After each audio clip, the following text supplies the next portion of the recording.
L'homme avec sa toute petite et infime expérience disparaisse afin que le message soit transmis avec fidélité et tremblement. Avec action de grâce, nous avons ainsi prié et nous disons Amen. Gloire à Dieu. Nous souhaitons aux uns et aux autres bienvenue à ces premiers cultes et notre gratitude s'adresse à l'endroit du pasteur pour la confiance renouvelée. Vous savez, cette année a comme thématique. C'est quoi les thèmes de cette année, s'il vous plaît? Marcher sur les pas de Jésus. Et ce matin, nous voulons, comme c'est le début de l'année, nous inscrire dans ce grand thème en nous proposant comme thème, permettez la tautologie, le premier pas de la marche de Moïse avec Dieu. Le premier pas de la marche de Moïse avec Dieu. Je vous propose 4 textes. Exode, le chapitre 1er, 7 à 17. Exode 2, 11 à 15. Exode 3, 7 à 17. Et les Actes des Apôtres au chapitre 7, 20 à 41. Exode, le chapitre 1er, le verset 7 dit ceci. Les enfants d'Israël furent féconds et multiplièrent. Ils s'accrurent et devinrent de plus en plus puissants. Et le pays en fut rempli. Il s'éleva sur Israël, sur l'Égypte, un nouveau roi qui n'avait point connu Joseph. Il dit à son peuple, voici les enfants d'Israël qui forment un peuple plus nombreux et plus puissant que nous. Allons, montre-nous habiles à son égard, empêchons qu'il ne se croisse et qu'il survient.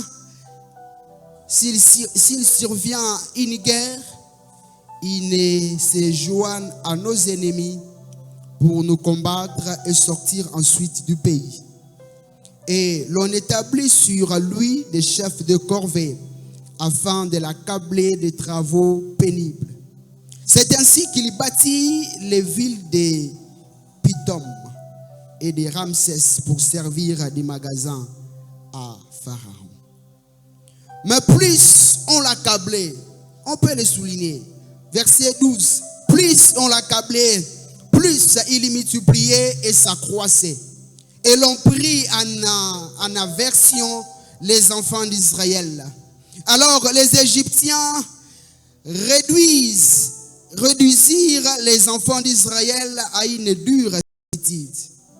Ils leur rendirent la vie amère par les rudes travaux en argile et en briques, par tous les ouvrages des champs, et c'était avec cruauté qu'ils leur imposaient toutes ces charges. Nous allons au chapitre 2. Nous prenons les versets 11 à 17. En ces temps-là, Moïse, devenu grand, se rendit vers ses frères et fit témoin de leurs pénibles travaux. Il y fit un Égyptien qui frappait un Hébreu d'entre ses frères. Il regarda de côté et d'autre, et voyant qu'il n'avait personne, il tua l'Égyptien et le cacha dans le sable. Il sortit le jour suivant, et voici 2 Hébreux se querellaient. Il dit à celui qui avait tort, pourquoi frappes-tu ton frère? Et cet homme répondit, on peut aussi souligner ces passages. Qui t'a établi chef et juge sur nous? Pensais-tu me tuer comme tu as tué l'Égyptien? Moïse eut peur et dit certainement la chose est connue. Pharaon apprit ce qui s'était passé. Il chercha à faire mourir Moïse. Mais Moïse s'enfuit devant Pharaon et se retira dans le pays des Mendiants où il s'arrêta près d'un puits. Chapitre 3, le verset 7. L'Éternel l'a dit, j'ai vu la souffrance de Moab qui est en Égypte. J'ai entendu les cris que lui font pousser ses oppresseurs, car je connais ses douleurs. Je suis descendu pour les délivrer de la main des Égyptiens, pour les faire monter de ce pays dans un pays beau et vaste, dans un pays où coule le lait et le miel, dans le lieu qu'habitent les Cananéens, les Hétiens, les Amoréens, les Phérésiens, les Héviens et les Jébusiens. Parole du Seigneur. Dans ce récit, on nous parle de Moïse, un homme dont la naissance, la venue sur la terre et le parcours est riche d'enseignements. Un homme que l'Éternel, de par le plan qu'il avait conçu pour la libération et conduire son peuple à la terre promise, Dieu avait jeté son dévolu sur lui.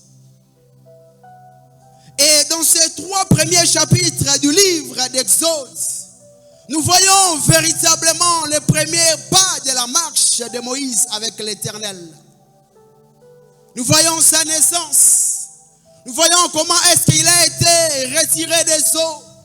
Nous voyons comment est-ce que la fille du roi d'Égypte a pu engager sa propre mère pour son entretien, pour sa prise en charge.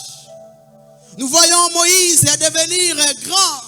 Et en ce moment-là, il peut voir la souffrance qu'en diraient les enfants d'Israël, ses frères et sœurs. Et nous voyons Moïse vouloir jouer un rôle qui certainement était dans le plan de Dieu. Mais ce n'était pas encore le temps prévu et indiqué par Dieu. Le premier pas de la marche de Moïse avec l'Éternel. Notre message aura 3 points principalement. Le premier point, c'est le but de ce message. Pourquoi parler des premiers pas de Moïse avec l'Éternel? Le premier but est celui de tirer quelques leçons de ce qu'a été la marche de Moïse avec l'Éternel. Qu'est-ce que nous pouvons tirer comme enseignement de la marche de Moïse avec Dieu? Le deuxième but est celui de comprendre que Dieu est toujours derrière chaque événement qui touche la personne qui le conduit. La personne qui a pris la décision, comme nous le ferons d'une façon assez particulière cette année, de marcher sur le pas de Jésus, de marcher sur le pas de Dieu. Il y aura des événements qui vont émailler notre vie. Il y aura des événements heureux comme douloureux. Mais nous devons savoir que l'Éternel sera derrière chacun de ces événements. L'Éternel est celui qui possède la connaissance absolue des temps et des circonstances qui nous arrivent. Il est ce Dieu qui contrôle toutes les choses.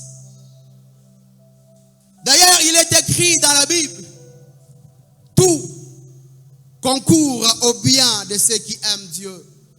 Tout travaille au bien de ceux qui aiment Dieu.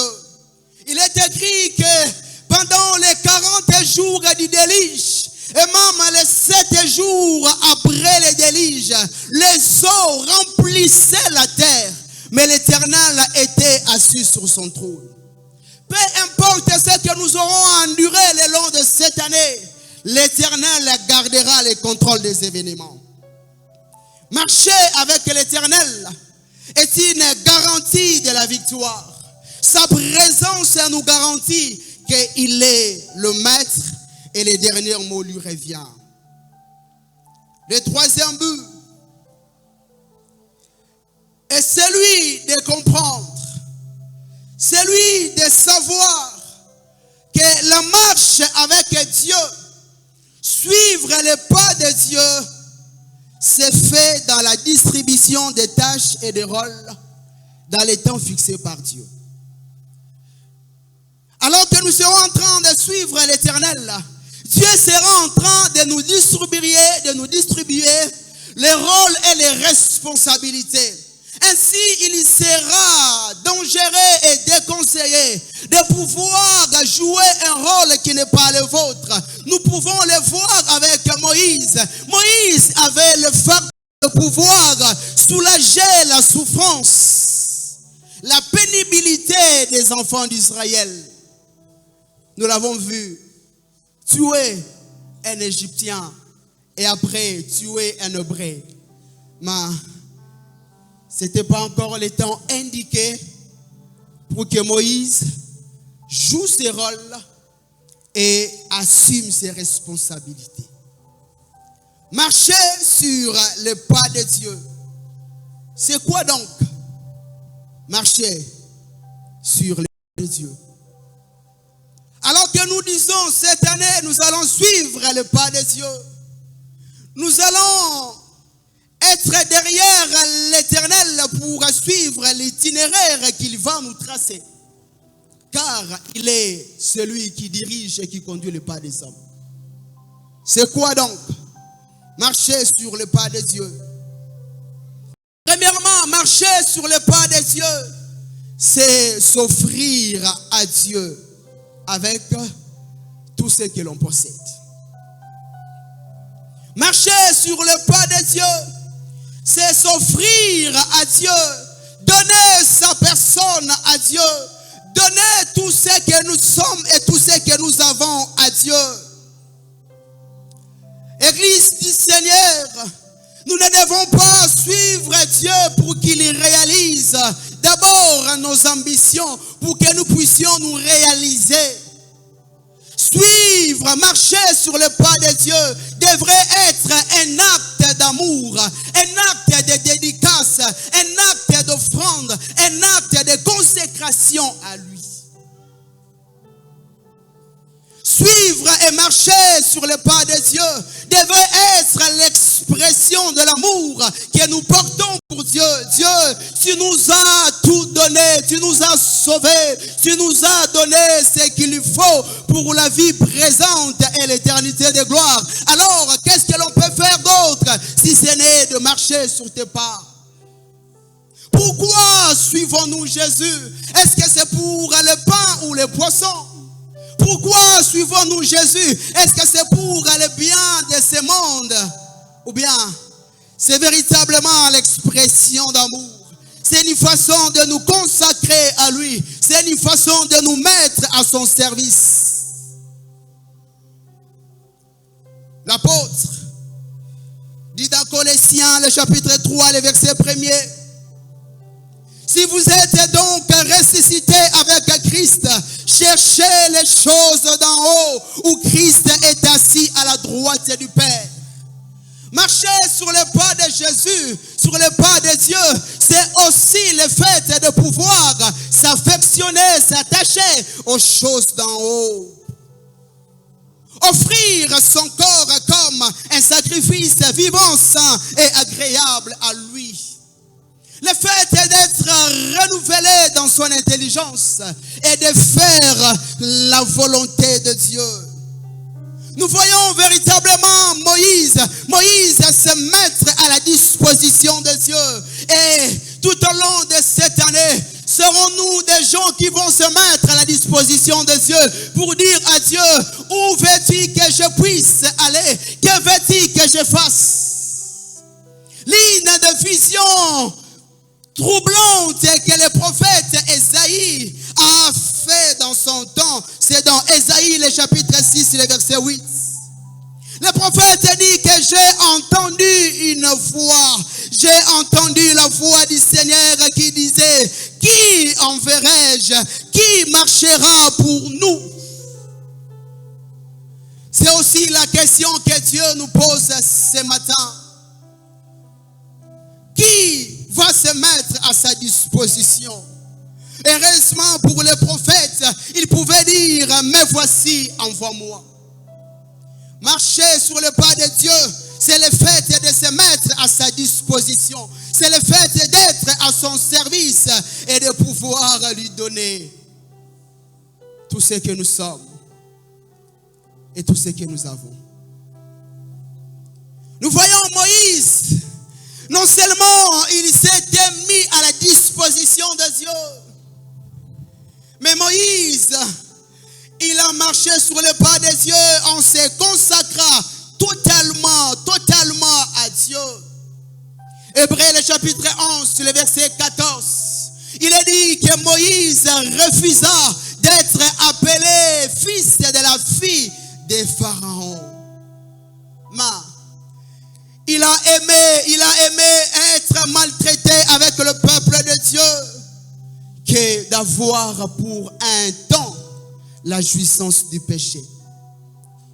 Et la Bible ajoute, il a préféré regarder le propre de Christ comme une richesse beaucoup plus grande que les trésors de l'Égypte. Lorsque la Bible dit que Moïse a refusé de se mettre, a refusé d'être appelé fils de la fille de Pharaon, Moïse a renoncé à un certain nombre de choses. Et comme prince en Égypte, Moïse était parmi des gens susceptibles de devenir souverains en Égypte. Comme prince en Égypte, à sa mort, Moïse devrait être enterré dans un cercueil en or. Comme prince en Égypte, Moïse pouvait espérer avoir une pyramide à lui seul. Mais Moïse a refusé tout cela. Il s'est dit, je préfère être maltraité avec le peuple de Dieu que d'avoir pour un temps, il dit, avoir pour un temps la jouissance du péché. Église de Dieu, nous devons être de la race de Moïse. Moïse qui a compris que l'on peut se réjouir du péché, mais ce n'est que pour un temps. Mais la jouissance de Dieu est éternelle. La jouissance entre guillemets du péché, le plaisir que le péché peut procurer, les avantages qu'on peut tirer du péché, ce n'est que pour un temps. Mais la vie que nous avons en Dieu, c'est la vie éternelle. Il est dit, à quoi servirait-il à un homme de gagner tout ce monde si un jour il arrivait de perdre son âme?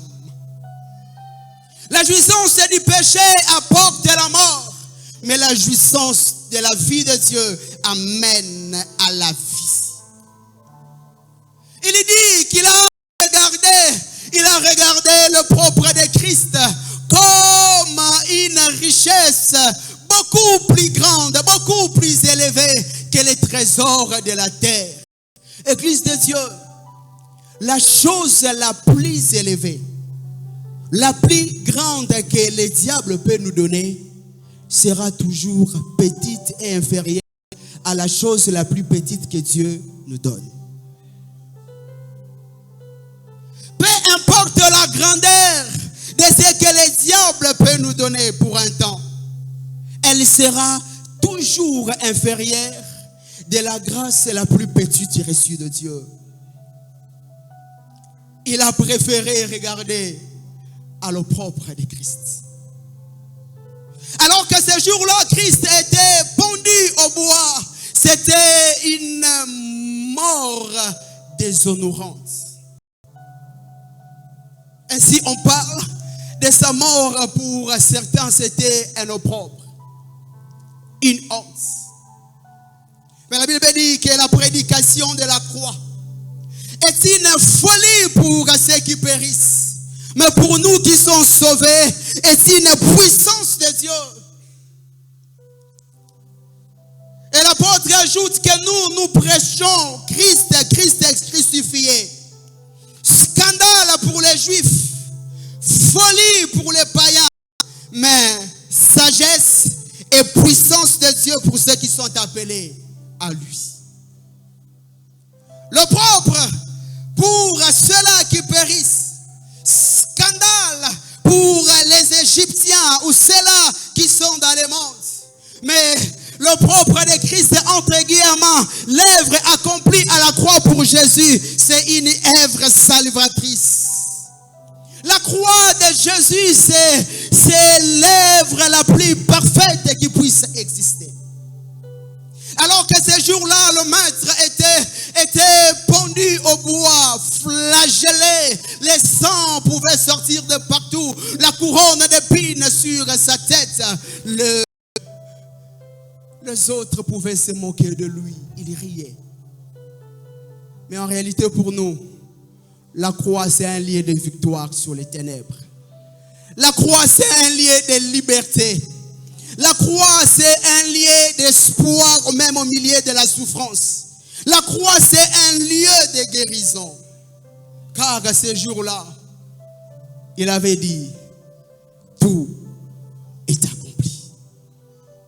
Vous savez, en grec à l'époque, cette expression de tételestai était prononcée au marché lorsqu'une transaction était conclue et établie. Quelqu'un vient au marché, il négocie le prix. Lorsqu'il donne de son argent, les vendeurs pouvaient crier tételestai, tout est accompli. À la croix, l'Éternel a tout achevé. Marcher sur le pas de Dieu en deuxième lieu, c'est le fait de s'engager dans des choses dont le Seigneur garde la souveraineté sur l'issue.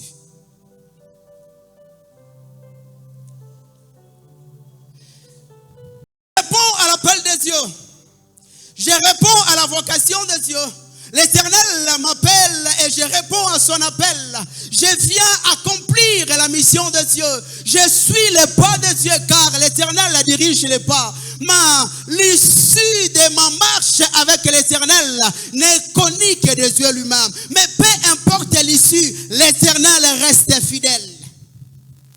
Nous voyons Moïse répondre à l'appel de Dieu au chapitre 3 dans sa rencontre au buisson ardent avec l'Éternel. L'Éternel lui dit maintenant au verset 10, maintenant va, je t'enverrai auprès du roi d'Égypte et tu feras sortir mon peuple, les enfants d'Israël.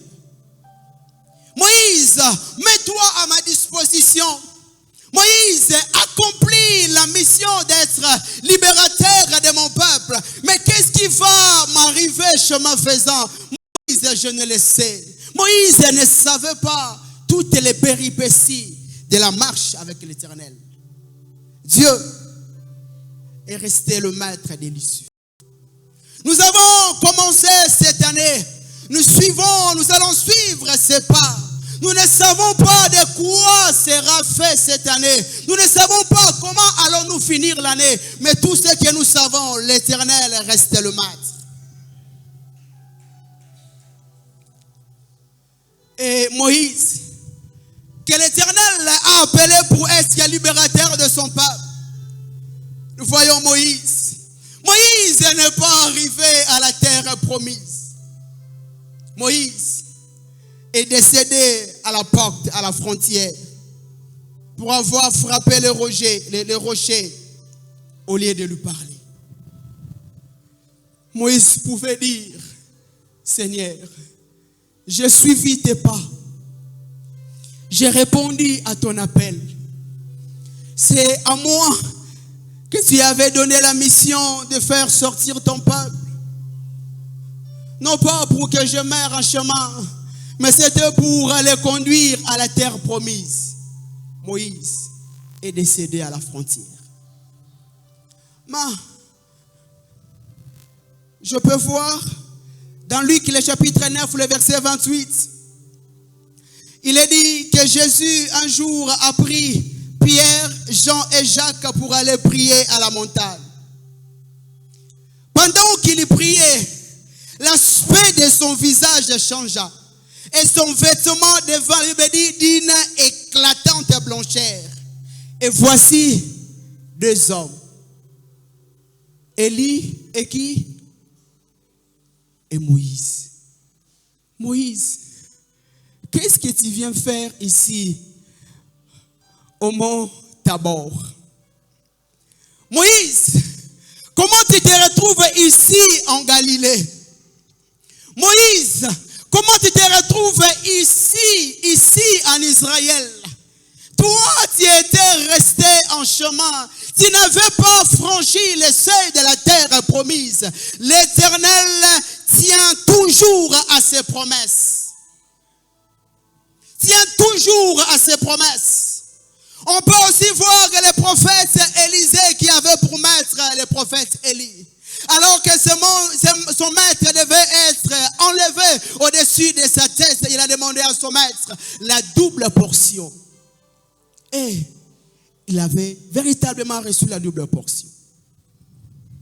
Ce qui revient à dire, comme Élie avait accompli pendant son ministère terrestre 7 miracles, Élisée devait accomplir à combien?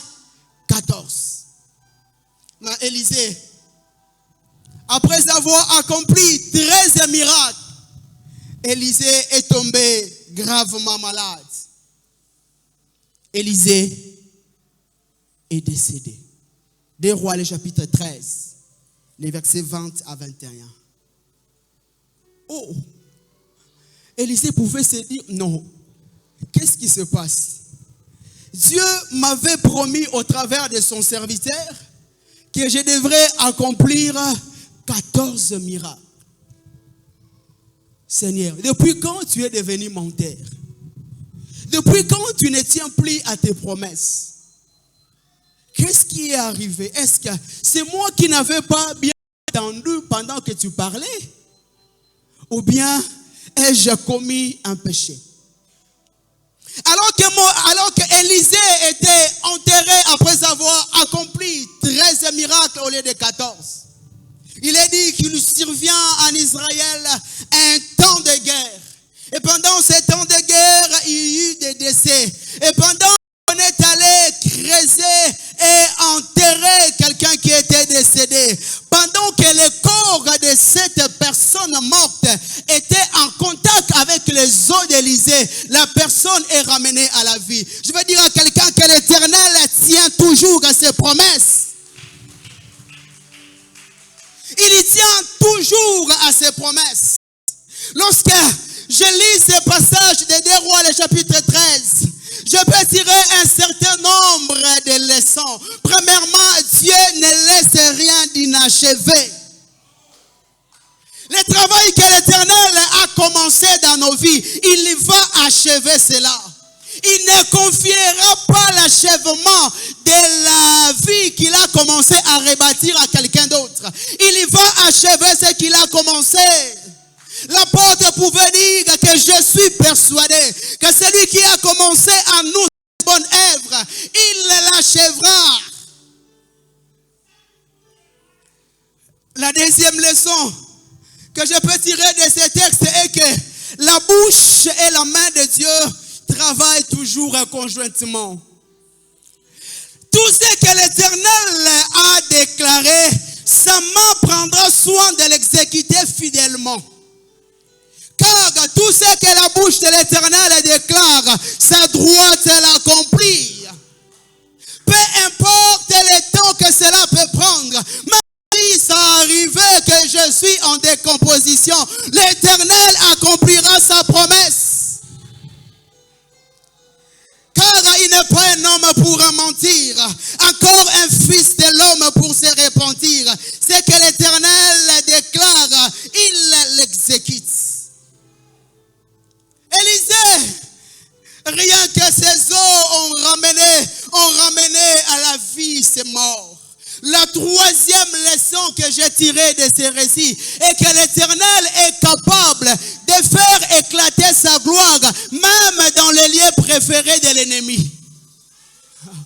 Élisée était dans le séjour de mort et les diables présenté comme le prince de mort. Malgré qu'Élisée était dans le territoire de l'ennemi, était dans le champ de l'ennemi, la promesse de Dieu se réalisait. Jetez-moi à la fosse au lion, l'Éternel accomplira sa promesse. Jetez-moi à la fournaise ardente du feu, l'Éternel accomplira sa promesse. Que je me retrouve dans une barque qui est en train de se naufrager, l'Éternel accomplira sa promesse. Car il est le Dieu de l'impossibilité. Il peut tout accomplir et notre Dieu est sans limite. Élisée est parti. Élisée est parti. Élisée est dans le séjour de mort. Mais cela n'a pas empêché l'action de Dieu. Y a-t-il quelqu'un qui se retrouve dans la vallée de l'ombre de la mort? Y a-t-il quelqu'un qui se retrouve comme dans une prison, ne sachant pas, étant même incapable d'attendre le son de la voix de Dieu? Même là, l'Éternel accomplira sa promesse. Voilà pourquoi les psalmistes pouvaient dire: quand je marche dans la vallée de l'ombre de la mort, je ne crains aucun mal, car tu es avec moi. Élisée, même là à la tombe, celui qui a fait la promesse est avec toi. Je vais dire à quelqu'un, cette année encore, Dieu sera avec nous. Dieu sera avec nous. Élisée est décédé. La quatrième et dernière leçon que j'ai tirée de ces récits d'Élisée, c'est que lorsque tout semble perdu, Dieu révèle sa puissance de la plus belle façon. Quand tout semble irrécupérable, Dieu va se révéler et il le fera de la plus belle façon. Lisons Ésaïe le chapitre 54, le verset 10. Parole de vie dit ceci: les montagnes peuvent bouger, les collines peuvent changer de place, mais l'amour de Dieu pour toi ne changera jamais. L'alliance que j'ai établie avec toi te rendra heureuse et ne bougera jamais. C'est moi le Seigneur qui te dit cela. C'est moi l'Éternel qui te dit cela. Il dit, il peut arriver que les montagnes bougent. Il peut arriver que les collines chancellent, que les collines changent de place. Mais l'amour de Dieu pour nous ne peut pas bouger. Que les circonstances dans lesquelles nous passons ne nous fassent pas douter de l'amour de Dieu. Il est ce Dieu et un Dieu qui nous aime et qui tient à ses promesses. Alors que les enfants d'Israël devraient sortir dans Nombre le chapitre 10, le verset 29, nous voyons Moïse s'adresser à Hobab, son beau-père. Il lui dit, nous partons pour les lieux dont l'Éternel a dit, je vous les donnerai. Il les supplie pour lui dire, viens avec nous et nous te ferons du bien. Mais j'aime la suite. Il lui dit, car l'Éternel a promis de faire du bien à Israël. Lorsque nous marchons avec l'Éternel, l'Éternel nous fait du bien. Le premier pas de la marche de Moïse avec l'Éternel. Troisième point, quelles sont les vérités que nous pouvons tirer? Le premier pas de Moïse avec l'Éternel. La première première vérité que je vous appelle à retenir est que toute visitation de Dieu suscite les combats.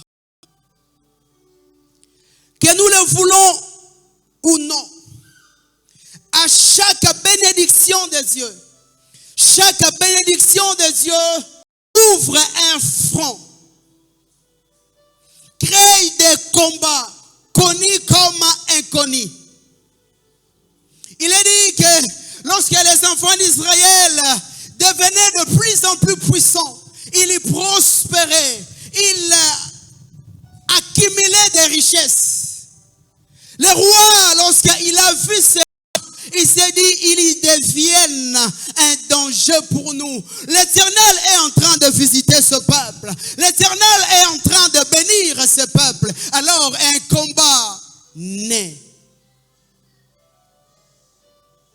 Lorsque l'Éternel nous visite, lorsque nous sommes bénéficiaires de sa grâce, nous devons être conscients, Église de Dieu, qu'il y a de nouveaux combats, de nouveaux fronts qui souffrent au-devant de nous. Ainsi, nous devons être éveillés spirituellement afin de faire face aux nouveaux ennemis. Je peux voir l'histoire de David. David, après avoir terrassé Goliath, David est rentré. Pendant que David est rentré, il est dit que les femmes se mirent à chanter et à danser à l'honneur de David. Non seulement qu'elles chantaient et dansaient à l'honneur de David, mais les femmes ont commencé à faire des déclarations. Les femmes dirent que Saoul a tué ses 1000 et David a tué ses 10 000. Dans 1 Samuel chapitre 18, le verset 8, il est dit que lorsque Saoul a entendu ces déclarations, les chants et les danses de ces femmes, Saoul fut très irrité. Et cela lui a déplu. Et il lui dit, comment est-ce que ces femmes donnent 10 000 à David et c'est à moi qu'on a 1000? Il dit finalement, il ne manque plus que la royauté à David. Et c'est à partir de ce moment-là que Saoul a commencé à haïr David. Ce n'est pas David qui a demandé aux femmes de chanter à son honneur.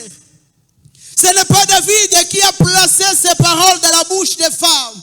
Les femmes l'ont fait d'elles-mêmes. David était inconscient de cela. Tout simplement parce que les femmes ont vu comment est-ce que l'Éternel a accordé la délivrance à Israël au travers de David. À partir de ce temps-là, un ennemi de David venait de naître. Saoul.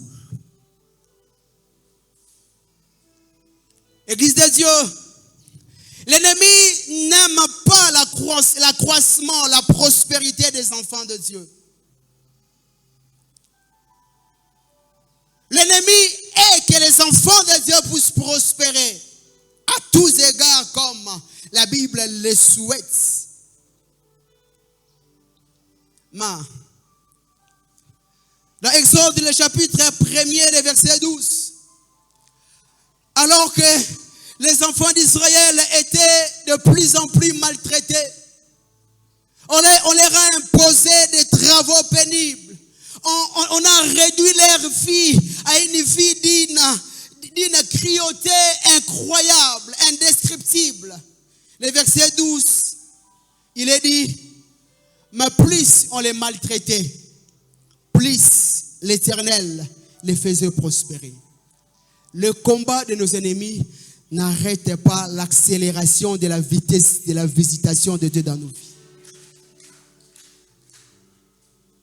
Lorsque l'Éternel appuie sur l'accélérateur du véhicule qui nous conduit vers la destinée prophétique, il n'y a aucune force, il n'y a aucune puissance, il n'y a aucun homme dans le ciel comme sur la terre qui peut appuyer sur le frein.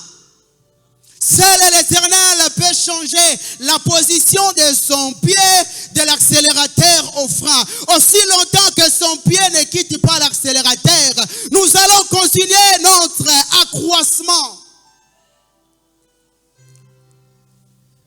La deuxième leçon, ou la deuxième vérité à retenir des premiers pas de Moïse avec Dieu, est que l'on ne doit pas briser les étapes. Aidez-moi à dire à votre voisin, ne brisons pas les étapes. La marche avec l'Éternel, avec Dieu, c'est fait par étapes. Moïse avait la vocation d'être libérateur. Moïse s'est retrouvé à la maison du roi d'Égypte. Mais un jour, Moïse est sorti. Il sort, il voit un Hébreu en train de maltraiter, de frapper un Égyptien. Il est dit que Moïse l'a pris, Moïse l'a frappé, Moïse l'a tué et Moïse l'a enfoui dans le sable. Les jours suivants, Moïse est encore sorti. Donc Moïse se met à la peau du libérateur avant le temps prévu par Dieu. Les jours suivants, Moïse sort encore. Cette fois-ci, il voit des Hébreux en train de se chamailler. Moïse veut intervenir. Mais l'un d'eux lui pose la question de savoir, Moïse, toi qui t'as établi chef et juge sur nous, qui t'a établi? Moïse, Dieu t'a appelé à être chef et juge de ce peuple, mais au temps fixé par lui. Moïse, ne brise pas les étapes. Moïse, l'Éternel agit par étapes. Il est un temps où l'Éternel nous demande d'être observateur avant de nous lancer. Et même lorsque David s'est présenté au champ de bataille, il est dit que David était en train d'observer. David posait les questions. David ne s'était pas présenté immédiatement devant Goliath. David attend le go de Dieu. Et lorsque Ézéchiel, dans la vision de la vallée de Sosma desséché, Dieu dit à Ézéchiel, fils de l'homme, observe, fils de l'homme, vois, fils de l'homme, penses-tu? Le temps de l'observation est une étape d'apprentissage. est une étape de préparation qu'il ne faudrait ni écourter, ni circuiter, encore moins escamoter. Il est dangereux de pouvoir écourter. Il est dangereux de pouvoir sauter l'étape de la préparation. Et quelle est l'importance du temps de préparation? Il nous permet de déceler les forces et les faiblesses en vue des améliorations futures. Moïse, je t'ai conduit au palais, à la maison du roi d'Égypte pour que tu observes, pour que tu vois ses forces, pour que tu vois ses faiblesses. Deuxièmement, le temps de préparation permet de soutenir et d'aider les acteurs d'aujourd'hui. Je ne suis pas encore acteur principal. Je ne suis pas encore au devant de la scène. Mais l'Éternel utilisera le temps de préparation afin d'être les bras séquiliers, afin d'être les béquilles de ceux-là qui sont acteurs aujourd'hui. Le temps de préparation est important car il nous permet de comprendre les terrains, mais aussi le périmètre de notre vocation. Moïse, je ne t'ai pas appelé à pouvoir tuer les Égyptiens. Moïse, je ne t'ai pas appelé à être l'arbitre des combats.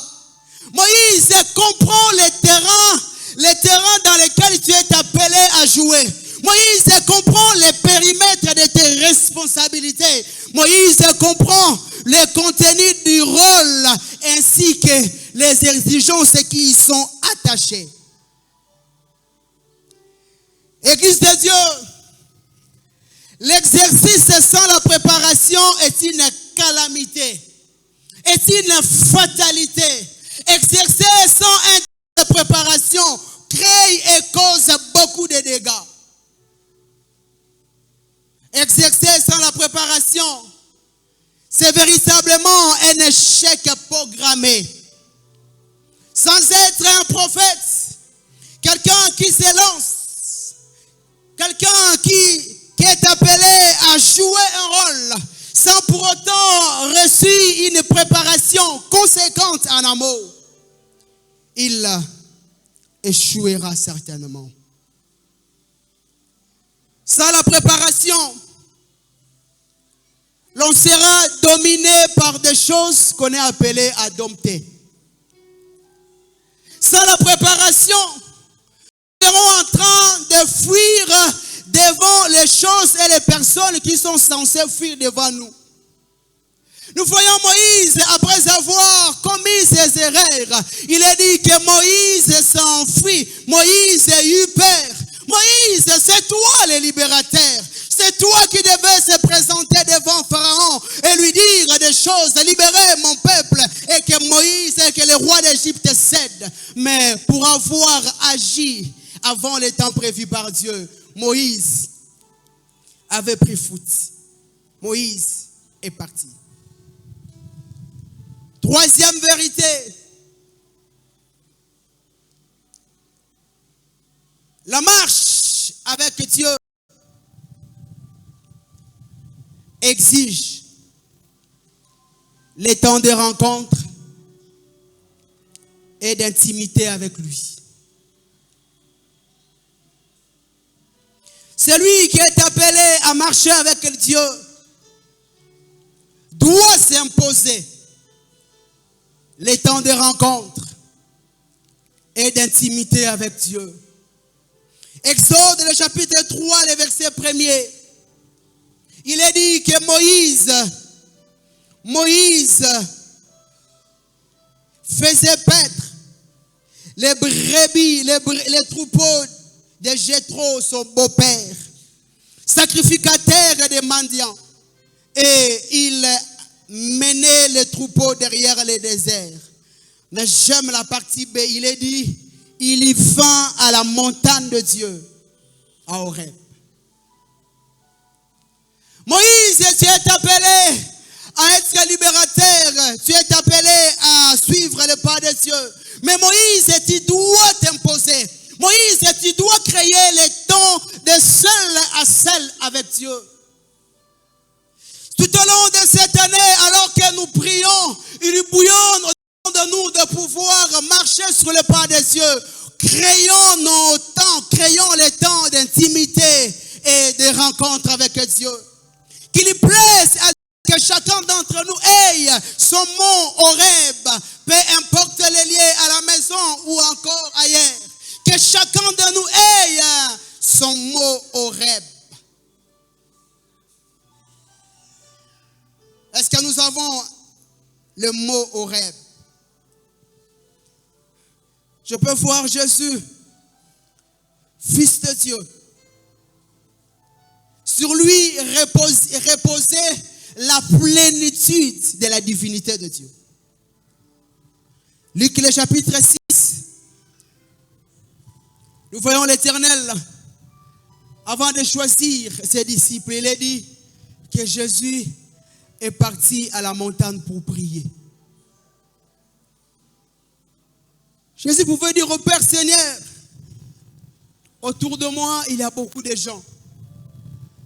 Mais je vais choisir les disciples. Ceux-là qui vont m'accompagner dans l'exercice du ministère. Jésus est allé prier. Il a dit, mais les jours suivants, l'Éternel les appela, ses disciples, et il en choisit 12. Seigneur, je veux marcher à tes pas. Père, je vais accomplir ma mission sur la terre. Mais avant de pouvoir être pleinement dans cela, Jésus est allé à la montagne. Jésus est allé chercher la face de Dieu. Jésus est allé connaître la volonté de Dieu. Il a prié toute la nuit et le lendemain, il a choisi. Rassurons-nous d'avoir été à la montagne avant que le jour apparaisse. Rassurons-nous d'avoir été à la montagne Horeb avant de se présenter devant le roi d'Égypte. Rassurons-nous d'avoir été à la montagne avant de pouvoir faire le choix. Et lorsque nous choisissons avec Dieu, l'Éternel vient qualifier notre choix. Le premier pas de Moïse avec l'Éternel. Et lorsque l'Éternel a apparu à Moïse, il a dit à Moïse, j'ai vu la souffrance de mon peuple. J'ai entendu les cris que lui font pousser ses oppresseurs. Et maintenant, je descends. Ce que j'aime avec notre Dieu, il ne se limite pas par voir. Lorsque notre Dieu voit, il y descend. Et lorsque l'Éternel descend, il y délivre. Et lorsque l'Éternel nous délivre, il nous accorde les repos. Et que l'Éternel bénisse sa parole. Et que l'Éternel bénisse sa parole. Y a-t-il quelqu'un qui dit encore, Seigneur, cette année, je vais marcher avec toi? Nous sommes debout, s'il vous plaît. Seigneur, je vais suivre tes pas.